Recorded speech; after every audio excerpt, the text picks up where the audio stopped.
नमस्कार, मी प्रतीक्षा. DNA मराठीमध्ये आपलं स्वागत.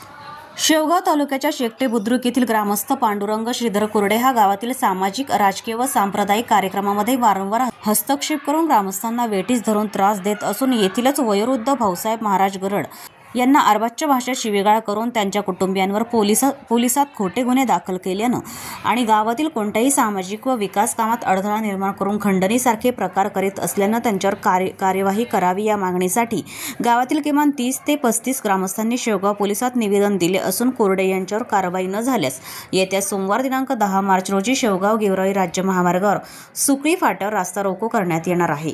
यावेळी प्रहार दिव्यांग संघटनेच्या महिला जिल्हाध्यक्ष लक्ष्मीताई देशमुख, जनशक्ती विकास आघाडीचे तालुका उपाध्यक्ष हरिश्चंद्र फाटे, जगन्नाथ महाराज गरड, शिवदर्शन गरड, वंचित बहुजन आघाडीचे गणेश बोरुडे, श्रीकिसन काकडे, अंकुश गरड आदींसह ग्रामस्थ गावकरी मोठ्या संख्येने उपस्थित होते. आज या ठिकाणी आम्ही शेवगाव पोलीस स्टेशनला सर्व ग्रामस्थ या ठिकाणी आलेलो आहोत.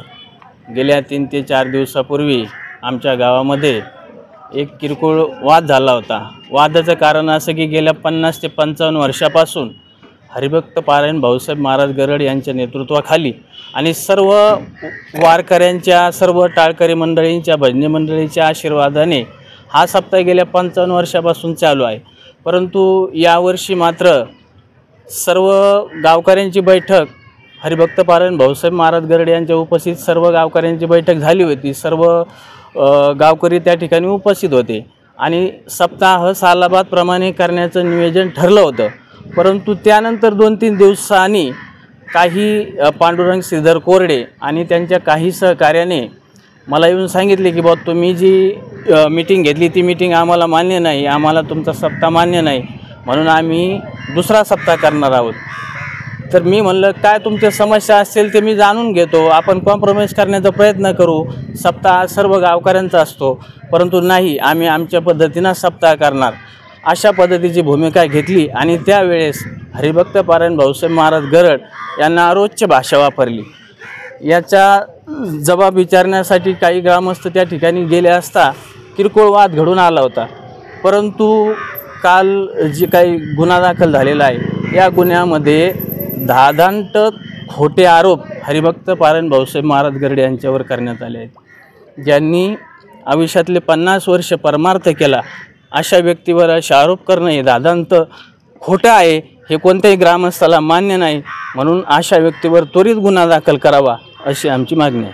आज शेकडे बुद्रुक येथील एक प्रकरण म्हणजे 2-3 दिवसापूर्वी घटना घडली. ते शेवगाव पोलीस स्टेशनला आलेलं आहे.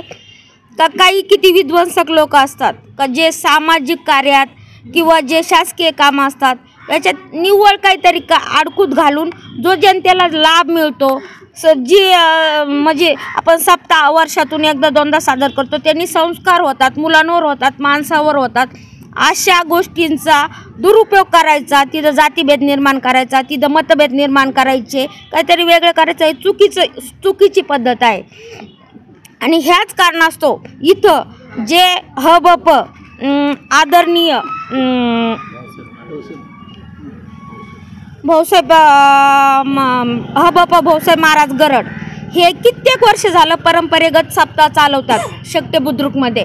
आणि आज त्यांनी जेव्हा सप्ताहाची 10 तारीख असतानाच त्यांच्यावर घाणेरडे आरोप करण्यात आले, त्यांच्या मुलांना वेठीस धरण्यात आलं. आज इथं शेकटे गावातील जवळजवळ 50% ग्रामस्थ आलेले आहेत का जे कशासाठी का आमचं जे पारंपरिक आहे ते चालू द्या, शासकीय योजनात अडथळा नको आहे, सांस्कृतिक कार्यक्रमात अडथळा नको आहे.